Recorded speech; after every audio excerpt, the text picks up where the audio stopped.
श्रोते हो नमस्कार. तुम्ही ऐकताय रेडिओ विश्वास 90.8 कम्युनिटी रेडिओ. तुमचं जगणं तुमचा आवाज आणि मी आहे आरजे श्रद्धा. अर्थातच वारली चित्रकलेवरची जी श्रद्धा अशी आरजे श्रद्धा. श्रोते हो, रेडिओ विश्वासच्या माध्यमातून आपण अनेक वेगवेगळ्या क्षेत्रातल्या मान्यवरांना भेटत असतो, त्यांच्याशी गप्पा मारत असतो, त्यांचे अद्भुत असे अनुभव ऐकून घेत असतो. आज सुद्धा एक अशीच महान व्यक्ती आपल्याकडे आलेली आहे, ज्याचं नाव आहे चारुदत्त महेश थोरात, ज्याला आपण संपूर्ण नाशिक, संपूर्ण महाराष्ट्र युवा प्रबोधनकार, अभंगकार, त्याचबरोबर समाज प्रबोधन करणारा एक तरुण म्हणून ओळखतो, ज्याला एक वेगळी सिद्धी प्राप्त आहे असं आपण म्हणूया, की ज्याने 10वीची परीक्षा दिल्यानंतर किंवा तो जो 10वीला असताना त्याला जे काही अंतःस्फुरणातून ज्या काही गोष्टी सुचल्या त्या त्यांनी त्याच्या संपूर्ण घरात, घरभर, भिंतींवर, फरशीवर, अख्ख्या घरभर लिहून काढल्या. त्याच्यामध्ये अभंग असतील, ओव्या असतील, वेगवेगळ्या प्रकारचे धर्मग्रंथ असतील, जे काही धार्मिक किंवा आध्यात्मिक त्याला स्फूर्ती त्याला आतून मिळाली ते सगळं त्याने आपल्या घरातल्या भिंतींवर उतरवून काढलं आणि तो प्रसिद्ध झाला. एक टीनेजर जो असताना सुद्धा त्यांनी या सगळ्या गोष्टी इतक्या लिलया लिहून काढल्या. सहज आत्मज्ञान झाल्याप्रमाणे त्यांनी हे सगळं उतरवून काढलं आणि आपल्या नाशिकचं भूषण म्हणून ज्याला आपण आता सध्या ओळखतो असा चारुदत्त आज आपल्या स्टुडिओत उपस्थित आहे, ज्यांनी आजवर 500 पेक्षा जास्त पुस्तकं लिहिली आहेत, 700हून अधिक चक्रांविषयीची माहिती अनेक ग्रंथांच्या स्वरूपातून मांडलेली आहे आणि त्याला युवा पिढीला योग्य मार्गावर आणण्यासाठी तो धडपडतो आहे. व्यसनातून मुक्त करण्यासाठी त्याचं प्रकर्षाने काम चालू असतं. तर इतकं मोठं काम हातात घेतलेलं आहेस आणि चारुदत्त, सगळ्यात आधी तुझं खूप स्वागत आज रेडिओ विश्वासच्या स्टुडिओमध्ये. धन्यवाद. तर आज आपला विषय आहे, आज म्हणजे ज्या विषयावर तू खास करून गप्पा मारण्यासाठी आलाय तो म्हणजे आध्यात्मिकतेतून व्यसनमुक्तीकडे. या विषयावर तू आज आपल्या श्रोत्यांशी गप्पा मारणार आहे आणि आपल्या युवा मित्रांना सल्ला देणार आहे, संदेश देणार आहेस. तर थोडस सुरुवात अशी करते की हे सगळं सुचलं कसं तुला? नाही, लहानपणापासून मला एकतर संत परंपरेची जास्त ओढ होती आणि संत परंपरेची ओढ ही आम्हाला आमच्या घराण्यातून मिळाली किंवा ती का पूर्वजन्मापासून मिळाली. म्हणजे एकंदरीत धार्मिक परंपरा ही कुठेतरी महाराष्ट्राला मिळालेली आहे किंवा धार्मिक परंपरा ही महाराष्ट्राला लाभलेली आहे, संतांची परंपरा ही महाराष्ट्राला लाभलेली आहे. कुठेतरी संतांच्या परंपरेमधून एक स्फूर्ती आली, माता पित्यांची जी पुण्याई होती ती कुठेतरी मला मिळाली आणि त्यामुळे मला असं जाणवलं की आपण कुठेतरी संतांच्या माध्यमातून आपण जीवन जगायला पाहिजे किंवा संतांच्या जीवनाशी एकनिष्ठ होऊन आपण जीवन जगलं पाहिजे. आज आपण समाजात पाहतो की अनेक तरुण हे वेगळ्या मार्गाने जीवन जगतात, एक भौतिक मार्गाने जीवन जगतात, परंतु आज कुठेतरी एक स्वामी विवेकानंदांसारखा एक युवक पुढे येऊन कुठेतरी त्यांनी आध्यात्मिक जीवन जगून जर लोकांना कुठेतरी मार्गदर्शन केलं तर कुठेतरी आध्यात्मिक जीवन जगून सुद्धा लोकांना एक खऱ्या अर्थाने प्रेरणा मिळू शकते. त्यामुळे आपण संतांची परंपरा जी आहे ती धारण करण्याचा प्रयत्न करतोय आणि संतांच्या परंपरेतून लोकांना मार्गदर्शन करण्याचा प्रयत्न करतोय की समाजाला आपण कोणत्या दृष्टिकोनातून एक खरा व्यसनमुक्तीचा मार्ग संदेश देऊ शकतो या पद्धतीने. नक्कीच. तू विष्णू भक्त आणि ऐतिहासिक काळाराम मंदिराचा भक्त म्हणून ओळखला जातोस आणि तुझ्या घरभर अनेक ओव्या आणि अनेक अभंग, अनेक आकृत्या काढलेल्या आहेत आणि ज्याला इतिहासकारांनी सुद्धा मान्यता दिली आहे आणि हे अगदी अद्भुत आहे असं त्यांनी म्हटलेलं आहे. तर हे सगळं जेव्हा तू सुरुवात केली लिहायला तर कसं, म्हणजे व्यसनमुक्ती ही संत परंपरेतून व्यसनमुक्तीकडे आपण कशा पद्धतीने जाऊ शकतो त्याबद्दल काय सांगशील? नाही, आमचा एकंदरीत म्हणणं हेच आहे की जगाला यावा वाटेल असा अभ्यासयुक्त व्यसनमुक्त महाराष्ट्र चला घडवूया. म्हणजे आम्ही सुरुवातीपासून जे काम करतोय ते ह्याच लोगो खाली काम करतोय की जगाला यावा वाटेल असा अभ्यासयुक्त व्यसनमुक्त महाराष्ट्र आपल्याला द्यायचा आहे. आणि जोपर्यंत बघा, लक्षात ठेवा की आपल्याला महाराष्ट्राचं भविष्य व्यवस्थित करायचंय, आपल्याला महाराष्ट्राच्या भविष्याच्या दृष्टिकोनातून आपल्याला काहीतरी एक मार्गदर्शन द्यायचंय. तर कुठेतरी व्यसनमुक्ती आणि अभ्यासयुक्त या दोन परंपरा जर महाराष्ट्राला लाभल्या तर कुठेतरी आपण समाजाला एक वेगळी ओळख देऊ शकतो किंवा समाजाला एक वेगळी दिशा देऊ शकतो. म्हणजे व्यसनमुक्ती ही या समाजात गरजेची का आहे? कारण एकतर जोपर्यंत तुम्ही व्यसनमुक्त असतात त्यावेळेला तुमचं शरीर हे व्यवस्थित काम करतं, तुमचं मन हे व्यवस्थित काम करू शकतं. जो व्यक्ती व्यसनाच्या आधी नाही तो व्यक्ती चांगला विचार करू शकत नाही. म्हणजे वैज्ञानिकांनी सुद्धा हे मान्य केलंय की जो व्यक्ती व्यसनाच्या आहारी जातो, जो व्यक्ती दारू किंवा अशा प्रकारे वेगवेगळ्या प्रकारचे व्यसन करतो तो व्यक्ती नीट विचार करू शकत नाही. आणि ज्या व्यक्तीला कोणतंही व्यसन नाही, जो व्यक्ती निर्व्यसनी आहे, अर्थात व्यसन कोणतं करावं? व्यसन हे पुस्तकांचं केलं पाहिजे. आपण पुस्तकांचं वाचनाचं आपल्याला व्यसन पाहिजे किंवा आपल्याला चांगलं ऐकण्याचं व्यसन आपलं पाहिजे किंवा भजन कीर्तन ऐकण्याचे आपल्याला व्यसन पाहिजे. हे व्यसन व्यसन जर असतील माणसाला तर माणूस हा कुठेतरी भविष्यामध्ये उन्नत होऊ शकतो. फक्त जर त्याला द्रव्यांचं व्यसन असेल, जर त्याला फालतू अशा एक वेगवेगळ्या प्रकारच्या रसायनांचं व्यसन असेल तर माणूस हा कुठेतरी प्रगती करू शकत नाही. थोडक्यात सांगायचं तात्पर्य असं आहे की जीवनामध्ये व्यसन हे गरजेचं आहे, परंतु व्यसन हे फक्त चांगल्याच गोष्टींचं असलं पाहिजे, पुस्तक वाचनाचं असलं पाहिजे किंवा एखाद्या चांगले आदर्श आपण जर जीवनामध्ये घेतले, निवृत्ती ज्ञानदेव, सोपान मुक्ताबाई, एकनाथ नामदेव, तुकारामांचे आपण आदर्श जर जीवनामध्ये घेतले तर मला असं वाटतं भक्ती परंपरा हीच जर आपल्या खऱ्या अर्थाने व्यसनयुक्त होऊ शकते. भक्ती परंपरा हीच आपले व्यसन असलं पाहिजे. बाकी विपरीत तत्व ही आपले कधी व्यसन होता कामा नये. सांगायचं तात्पर्य हेच आहे की आपण जीवनाला कोणत्या दृष्टिकोनातून पाहिलं पाहिजे हेच शास्त्र आपण दत्तात्रयाच्या माध्यमातून सांगू शकतो. बर, तू आजवर 500 पेक्षा जास्त पुस्तकं लिहिली आहेत, तर ते कोणकोणते विषय आतापर्यंत तू निर्माण केलेस किंवा तू कशी रचना केलीस त्याबद्दल काय सांगशील? खरं तर आपण जे पुस्तक लिहितो किंवा आपण जे ग्रंथ लिहितो ते सगळे ग्रंथ आपल्याला अंतरस्फूर्तीतून येतात. म्हणजे आपण ज्या वेळेला ते म्हणजे योगिक, हे सगळ्या गोष्टींचा आधार एक योगिक तत्वज्ञान आहे. आणि योगिक तत्वज्ञानामध्ये हेच सांगितलंय की योगिक तत्वज्ञान हेच सांगतं की तुम्ही रोज योगा केला पाहिजे, रोज सकाळी उठून तुम्ही योगा केला पाहिजे, रोज संध्याकाळी तुम्ही नामस्मरण केलं पाहिजे, रोज तुम्ही दिवसातून अनेक वेळा तुम्ही ध्यानधारणा केली पाहिजे. मुळात योग तत्वज्ञान हे आपल्याला ध्यानधारणा शिकवतं.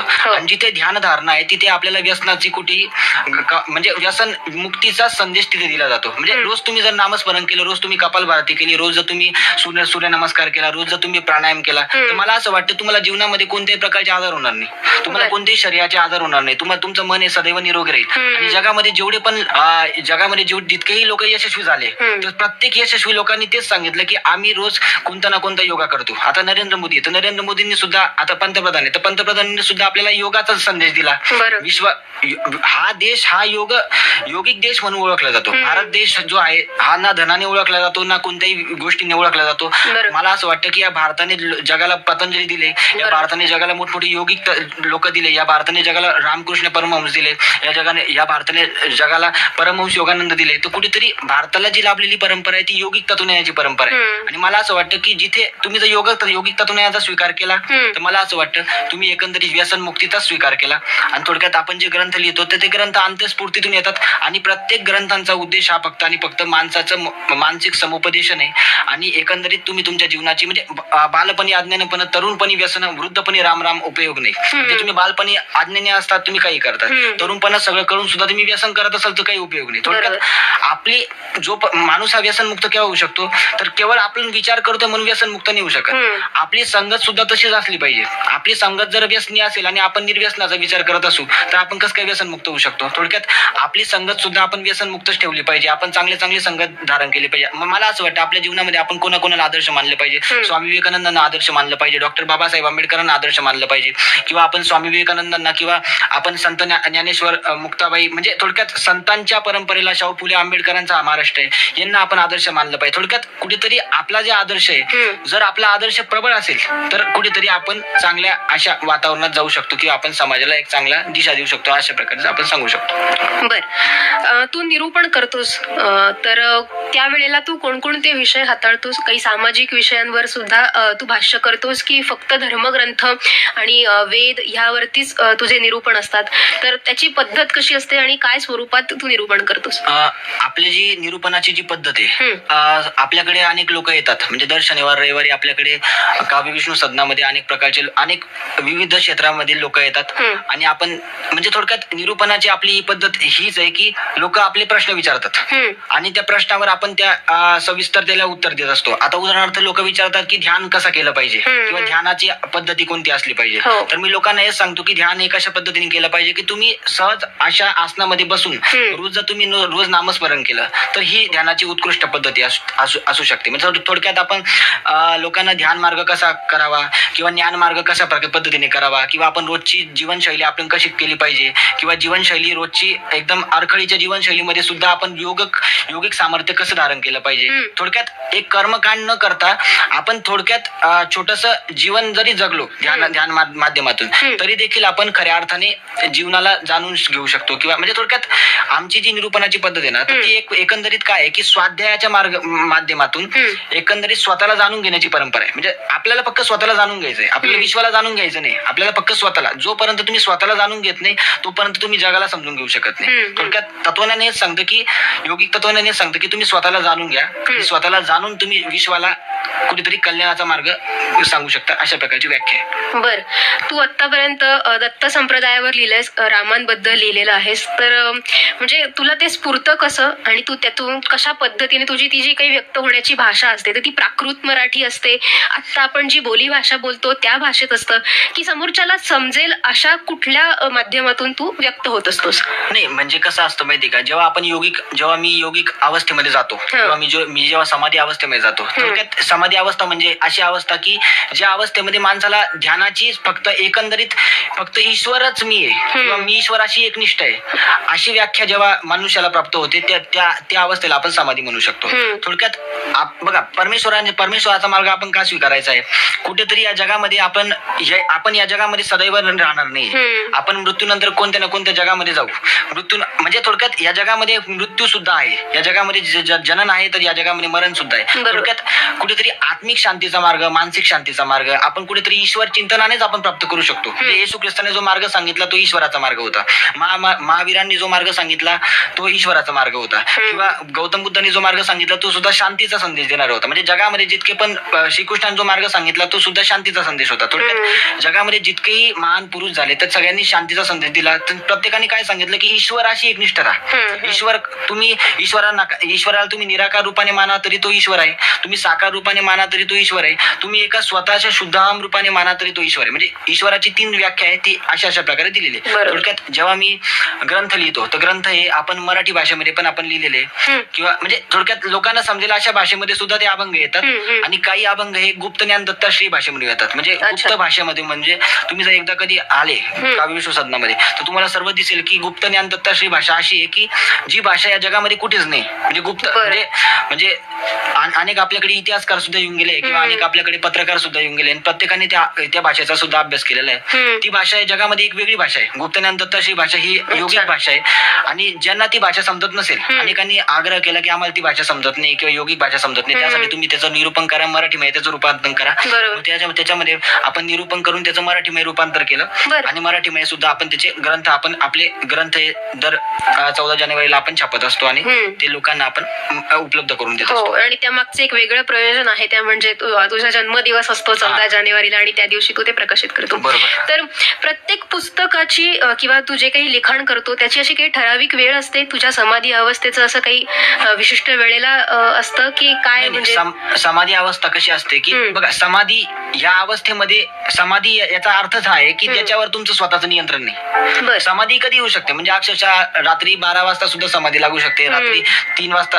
बघा, संतांना भक्ती करण्याचा केव्हाही अधिकार आहे. संत कधीही भक्ती करू शकता. असं नाही की भक्ती करण्याची एक विशिष्ट वेळ असते. 5 वाजता तुम्ही भक्ती करू शकता, 7 वाजता, संध्याकाळी 7 वाजता तुम्ही भक्ती करू शकता. नाही, माझं जे जीवन आहे ते योगिक जीवन आहे आणि मी जीवन कसं जगतो, योगिक. म्हणजे सामान्य माणूस जसं जीवन जगतो तसं मी जीवन जगत नाही. मी जे जीवन जगतो ते योगिक जीवन जगतो. म्हणजे काय सांगायचं तात्पर्य असं की मी कधी भक्ती करतो, मी कधी उपासना करतो, मी कधी आचरण करतो, मी कधी समाधीच्या अवस्थेमध्ये जातो. समाधी म्हणजे याचा अर्थ असा की समाधी सम अधिक आधी म्हणजे समाधी, म्हणजे ज्या अवस्थेमध्ये माणूस हा फक्त समतीने युक्त आहे, ज्या अवस्थेमध्ये माणसाला कोणतीही भेदभावाची जाणीव नाही की हा पुरुष आहे, हा स्त्री आहे अशी जाणीव नाही, किंवा हा उच्च आहे, हा नीच आहे अशी जाणीव नाही. म्हणजे एकंदरीत ज्या भावनेमध्ये माणसाला समतेचा विचार जास्त रुजला, त्याची व्याख्या म्हणजे समाधी. थोडक्यात सांगायचं तात्पर्य असं की मी ही समाधीची अवस्था आपण कधी साध्य करू शकतो. थोडक्यात प्रत्येक अवस्थेचं एक मर्म आहे आणि प्रत्येक अवस्थेचा एक उद्देश आहे आणि प्रत्येक अवस्थेचा उद्देश एक पुस्तक रूपाने बाहेर येत असतं की अशा प्रकारे त्यामध्ये आपल्याला मार्ग मिळालेला आहे. अभंग आहे सगळे.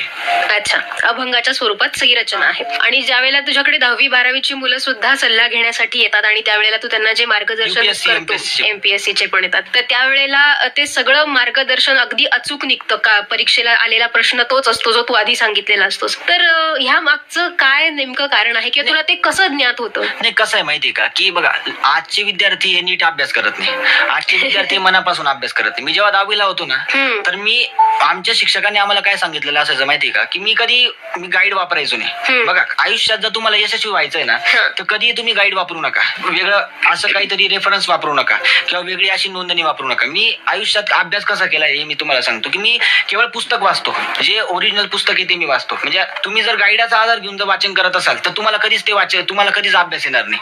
आणि जर तुम्ही ओरिजिनल पुस्तक रेफर केलं तर तुम्ही जीवनामध्ये पुढे जाऊ शकता. थोडक्यात सांगायचं तात्पर्य असं ना की तुम्ही जर रोज वाचन केलं, रोज जर तुम्ही अभ्यास केला तर तुम्हाला ही शक्ती आपोआप येते. आता तुम्ही जर नीट जर स्वामी विवेकानंदचं उदाहरण घेतलं ना स्वामी विवेकानंदांच्या जीवनामध्ये सुद्धा अनेक घटना घडलेल्या आहेत. त्यांना एका व्यक्तीने एक नुसतं पुस्तक दिलं आणि त्यांनी 5 मिनिटात ते पुस्तक वाचून मोकळं केलं. थोडक्यात ही शक्ती सुद्धा आपल्याकडे आहे. म्हणजे मी सुद्धा एखादं पुस्तक नुसतं चाळलं तरी मी ते 5 मिनिटात सांगतो की या पुस्तकामध्ये नेमकी काय असेल किंवा या पुस्तकामध्ये नेमकी मर्माशय काय असेल. थोडक्यात ही काही वेगळी शक्ती नाहीये, ही विश्वाने कोणाला दिलेली. ही शक्ती तुमच्यामध्ये, ही शक्ती प्रत्येकामध्ये. पण लोक काय करताय माहिती का, आज लोक व्यसनाच्या नादी लागून ही सगळी आपल्यामध्ये जी आत्मिक शक्ती होती ती सगळी व्यय करताय. थोडक्यात ध्यान मार्गातून आपण सर्व विकसित करू शकतो. ध्यान मार्ग म्हणजे काय की तुम्ही रोज 24 तास जरी रोज तुम्ही 5 मिनिटं जरी ध्यान केलं, रोज तुम्ही 3 मिनिटं जरी उपासना केली तरी देखील तुमचे आंतरिक चक्षु जागृत होऊ शकतात. अशा प्रकारची व्याख्या आहे. बरं, आणि ते असं म्हटलं जातं की ते ब्राह्म मुहूर्तावर केलेलं ध्यान हे जास्त फायदेशीर ठरतं, तर त्या बाबतीत तुला काय वाटतं? नाही, ब्राह्म मुहूर्तावर सुद्धा ध्यान केलं ही सुद्धा एक व्याख्या आहे. परंतु मला असं वाटतं की आजची परिस्थिती, आजची युवक जे आपण पाहिले ना, तर हे सकाळी किती वाजता उठतात हे याच्यावर आहे. आणि आम्ही अनेक युवक पाहिले की जे 7-7 वाजता, म्हणजे त्यांच्या घरामध्ये देवपूजा 12-12 वाजता होते. मग मी सांगतो की देवपूजा करून उपयोग नाही. तुमची जी देवपूजा आहे किंवा तुमची जी विधी आहे ती विधीच्या वेळेला झाली तर हे योग्य आहे. बरोबर. तुम्ही जर विधी वगळता जर तुम्ही केव्हाही देवपूजा करत असाल, केव्हाही उपासना करत असाल, केव्हाही नामस्मरण करत असाल किंवा केव्हाही तुम्ही अभ्यास करत असाल तर ते काही उपयोगाचे नाही. आणि आजचे विद्यार्थी जर आपण पाहिले ना, तर आजचे विद्यार्थी अभ्यास केव्हा करतात? परीक्षा आल्यावरच अभ्यास करतात. खरं तर अभ्यास हा, आणि कसं असतं माहितीये का, तुम्ही शालेय पुस्तकांव्यतिरिक्त सुद्धा तुमचा अभ्यास असला पाहिजे. म्हणजे शालेय मी जेव्हा शाळेत होतो तर शालेय पुस्तक सुद्धा मी वाचन करायचो आणि याच्या व्यतिरिक्त सुद्धा मी दुसरे पुस्तकं सुद्धा रेफर करायचो, जे माझ्या सिलेबस मध्ये नाही ते सुद्धा मी वाचन करायचो. थोडक्यात सांगायचं तात्पर्य असं ना की विद्यार्थी हा पूर्णतः जागृत असला पाहिजे. विद्यार्थ्याला बघा कसं असतं माहिती का, तुम्हाला जगायचंय तर केवळ स्वतःसाठी जगू नका, तर आपल्याला भविष्यासाठी काहीतरी द्यायचंय, भविष्याला समाजाला आपल्याला काहीतरी द्यायचंय. या दृष्टिकोनातून आपण जगलो, उद्याची परिस्थिती काय राहील याचा विचार नका करू, तर भविष्यामध्ये 1 वर्षानंतरची परिस्थिती काय राहील याचा विचार जर करून जर आजच्या विद्यार्थ्याने जर आजच अभ्यास सुरू केला तर येणाऱ्या काळ खऱ्या अर्थाने प्रगल्भ राहील. बर, नक्कीच. तू कोणाला आदर्श मानतोस आणि या व्यसनमुक्ती करण्यासाठी कुठल्या आदर्शांची जोपासना करावी याविषयी काय सांगशील? मला असं वाटतं की व्यसनमुक्ती करण्यासाठी आपल्या महाराष्ट्राला जी संत परंपरा लाभलेली तर या संत परंपरेचा जर नीट आपण अभ्यास केला तर हीच आपल्यासाठी व्यसनमुक्तीसाठी खरा आदर्श आहे. म्हणजे निवृत्ती ज्ञानदेव, सोपान मुक्ताबाई, एकनाथ नामदेव, तुकाराम, शाहू फुले आंबेडकर, हे जी आपल्याला जी परंपरा लाभलेली ही महाराष्ट्राची जी संत परंपरा आहे, महाराष्ट्राला जो ऐतिहासिक वारसा लाभलेला आहे. मला असं वाटतं प्रत्येकाने जर ग्रंथालयात जाऊन यांच्यापैकी एकाही संतांचं नुसतं वाचन जरी केलं तरी त्यांना व्यसनमुक्ती होऊ शकते किंवा व्यसनमुक्तीचा त्यांना संदेश मिळू शकतो असं मला वाटतं. थोडक्यात वाचनातूनच आपण व्यसनमुक्ती करू शकतो, ध्यानाच्या माध्यमातून आपण व्यसनमुक्ती करू शकतो किंवा योगिक विचाराच्या माध्यमातून आपण व्यसनमुक्ती करू शकतो. ज्या गोष्टीमध्ये किंवा ज्या तत्वामध्ये मानसिक समुपदेशन आहे, ज्या तत्वामध्ये मानसिक संज्ञापन आहे, म्हणजे याला मानसशास्त्राचा सुद्धा आधार आहे. आपण जे सांगतोय याला वैज्ञानिक आधार सुद्धा आहे. थोडक्यात दिवसातून आपण अनेक वेळा जरी एक पुस्तक जरी वाचलं जे दैविक तत्वज्ञानावर आहे किंवा जे संत तत्वज्ञानावर आहे तरी देखील आपण कारण व्यसन माणूस का करतो, कारण त्याला ते विचार येतात. आपण त्या विचारांना दूर करायचंय, बरोबर ती व्यसनाची व्याख्या आपण दूर करू शकतो. अशा प्रकारची व्याख्या आहे. बर, नक्कीच. तुझा हा जो काही आतापर्यंतचा प्रवास आहे याच्याकडे तू कशा दृष्टीने बघतो? तू स्वतःला खूप ब्लेस समजतोस? नाही, कसं असतं माहिती का की एक योगी जेव्हा माणूस जीवन जगतो तर तो स्वतःला कधी काही समजू शकत नाही. कारण बघा, योगी आपण जेव्हा बनतो ना तर ते जेव्हा तुमचं चित्त शून्य होतं, आपल्याला आता काही प्राप्त करायचं नाही, आपल्याला आता काही पाहिजे नाही, आपण फक्त जे जगायचंय ते समाजासाठी जगायचंय, आपल्याला जे जगायचंय ते एका चांगल्या उद्दिष्टासाठी जगायचंय.